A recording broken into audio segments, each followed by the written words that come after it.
Today is the second time of the English defense sermon, continuing from the last time. How will resolve the Christian person? I will defend you from speaking with strange lips and other tongues. Isaiah chapter 20 says that in the end of the humankind, those who are subject to judgment are those who adhere to or subtract from the word. Those who debate from the word, and those who confuse the view of the end, and God works to correct the confusion. 2. How to deal confusion in Christianity. 1. Speak with those strange lips and other tongues. For with stammering lips and another tongues will speak to these people. Isaiah 28:11. Small 1. The work of the word in the midst of the extreme confusion. But they also have erred through wine and through strong drink are out of the way. The priest and the prophet have erred through strong drink. They are slowed of wine. They are out of the way through strong drink. They are in vision, they are stumble in judgment. For all tables are full of the vomit and bitterness, so that there is no place clean. Whom shall he teach knowledge, and whom shall he make to understand doctrine? Them that are wind from the wheel, then drawn from the breast. Isaiah 28:7-10. When it says in chapter 25 that God will make a judgment that overturns the world, chapter 25 teaches that work at the judgment period will be centered on the mountain. Chapter 26 tells about the character of the person who will remain as a servant at the time of the Lord's second advent. Chapter 27 talks about judgment, and chapter 28 when the so-called servant of God fell into extreme person and become like drunkard. The God directly used the lips of the servant to testify the word and taught them to judge all those who disobeyed the word. A confused religious world.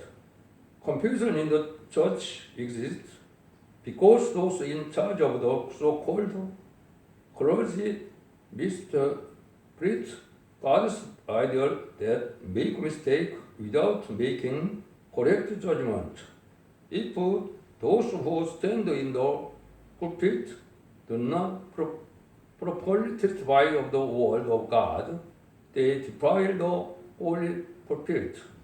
And if they make a mistake of governing the church, they commit the sin of the blaspheming the Holy Ghost taught me to enter.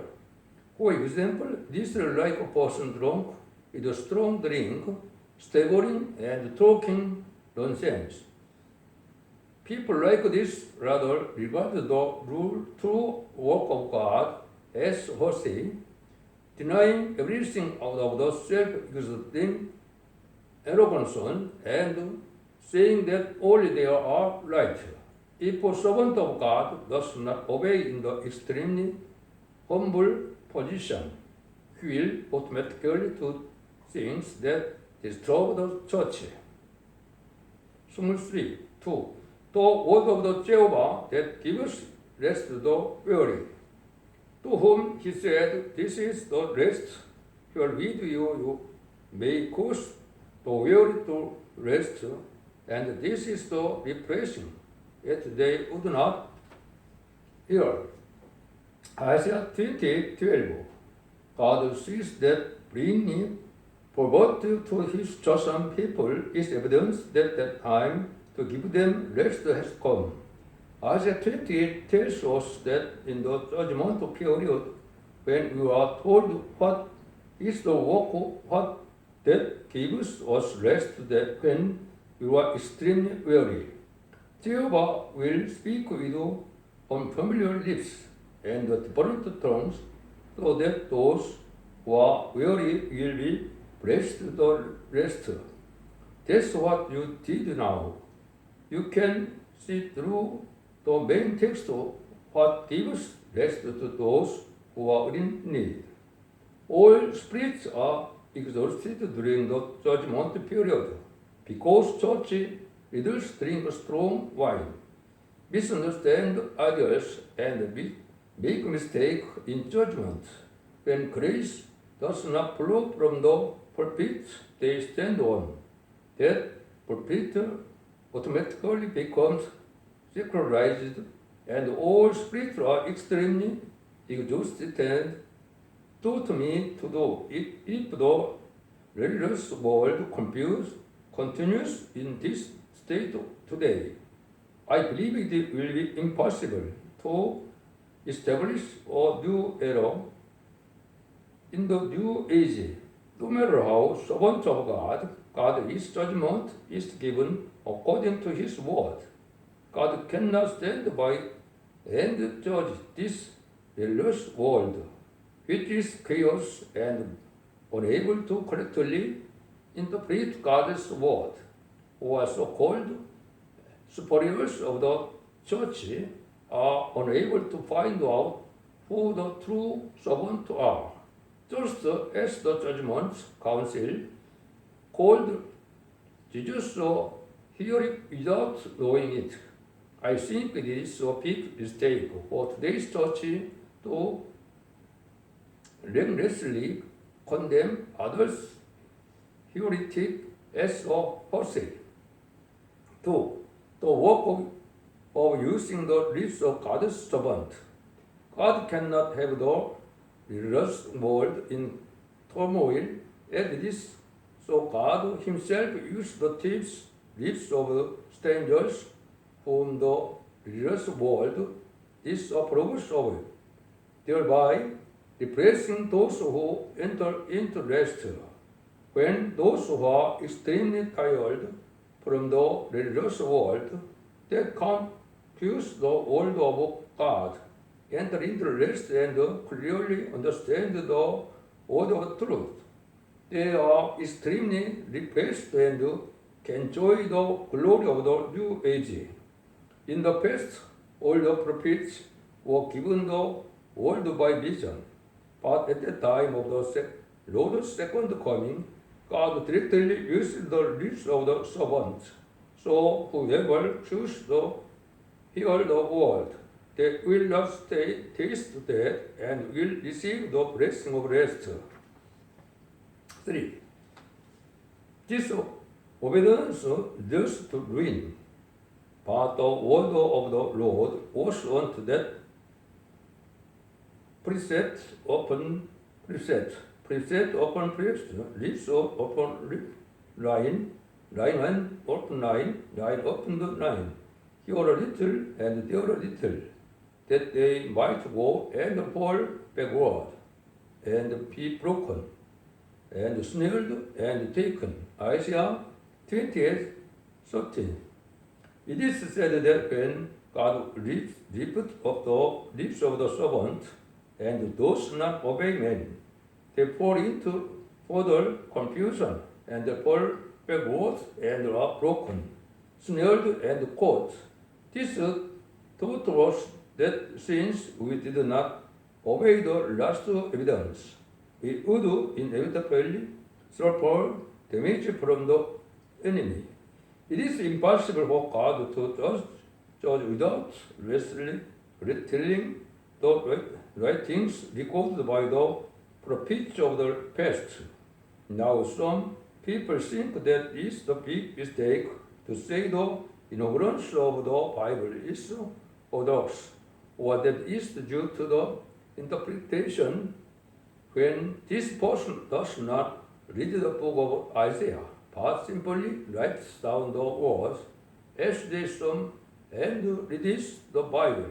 The Bible is the Bible in which people can read the text as it is without any other interpretation and can completely argue and gain certain knowledge. Anyone who opposes this will surely perish. This is because, according to the word, the Spirit of God comes upon the mouth. Isaiah 59:21. So it is the greatest sin among the sins of the blaspheming the Holy Ghost. Even if you see a miracle and oppose it, it is said to be slander. Much more, so if you oppose this truth, even through the spirit of the Jehovah, speaker will legal arguments will surely perish as the text says. The testimony of the representative servant of the word. I firmly believe that the continuous writing of books through the lips of this person is the last work. In October 1967, when the words came to my lips, Isaiah 28:11 and Isaiah 59:21 said that it was work that came on you will give. God said that after I have debated all words of the Bible through your lips, I will bring down on unforgiving calamity readers when reading the book read that appears through the person's lips. Do not be ignorant of it, but read it with serious thought. As for me, this is my covenant with them, said that the Lord my spirit that is upon you, and my words which I have out in your mouth shall not depart out of your mouth, nor out of the mouth of your seed, nor out of the mouth of your seed, said the Lord, from henceforth and forever. Isaiah 59:21. Servant of the word and successors of the mission. Therefore, rather than saying that the words that cannot cut to my lips and the same as the Bible are simply tell people who don't know what the Bible is about that the inside story means. For example, when a person writes and another person reads the writing and does not know what it means, even if you simply say it, you will understand the meaning of the writing is believed to represent now when you are treat that text of the Muslim magazine Good News. The word comes to your mouth and you choose it. Or if you look at the Bible, you do not know that its content will be there is. Conclusion. Today, at the time when the spiritual world is so confused and the religious world is confused, we must fully realize that the words appearing through the lips of the God's servant are evidence that the Lord of the second coming is near. We must fully armed. In the future, Christians will come to an end by believing in the truth of the plumb line of the judgment and fighting war negotiation thing in front of the strong Gentile. Therefore, if you look at verse 14 through 16, since we have made a covenant with death and the oath with the Hades and your words.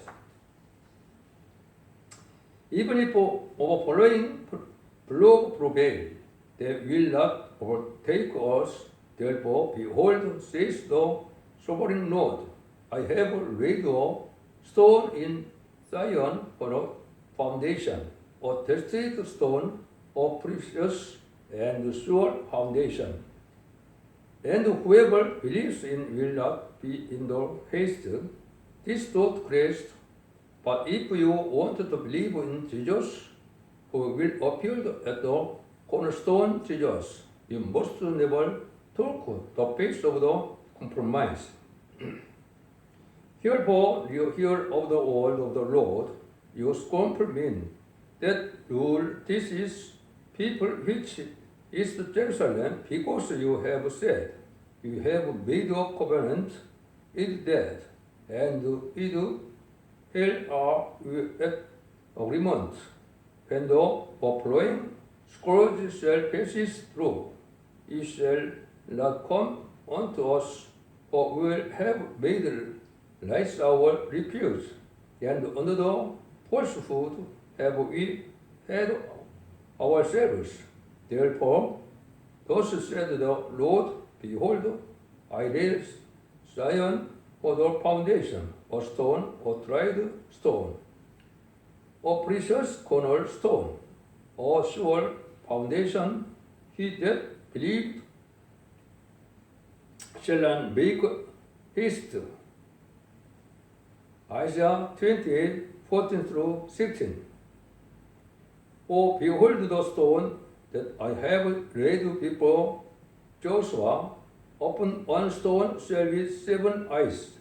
Behold, I'll engrave the graving thereof, says the Lord of the hosts, and I will remove the iniquity of that land in the day. Zechariah 3:19. The curious period is around 2024 through 2025 for the unification of the North and South Korea. The first 3.5 years around 2024 through 28. The rapture and World War Third around 2028. The next 3.5 years around 28 through 2031. And after organization, the kingdom department, the coronation and the departure have wedding feast, Revelation 6 to Revelation 99. The Armageddon war is expected around 2031. The wedding feast, the inauguration ceremony of the King of Kings, and the Telugu, Revelation 24, and the Millennium Kingdom are expected around 24. Then for your watching until the end, you can see the English and Korean text of the more detailed defense sermon that the world responds to in the homepage blog copy of the Candlestick Central Church on the internet. I wish you place life in which the fear of the Lord is your joy in your daily life. I pray every day of your life is free from sin, that and has nothing to do with sin, and become a bridegroom to welcome the world of the second coming. The entry of the 3.5 years before the last week is very real. I hope you are in the peace of the Lord. Until the next time, thank you. The 10 Commandments. First, you shall have no other gods before me. Second, you shall not make yourself an idol in the form of anything, and you shall not bow down to them or worship them. Third, you shall not misuse the name of the Lord your God. Fourth, remember the Sabbath day by keeping it holy. Fifth, honor your father and your mother. Sixth, you shall not murder. Seventh, you shall not commit adultery. Eighth, you shall not steal. Ninth, you shall not give false testimony against your neighbor. 10th, you shall not covet your neighbor's belongings. Thank you.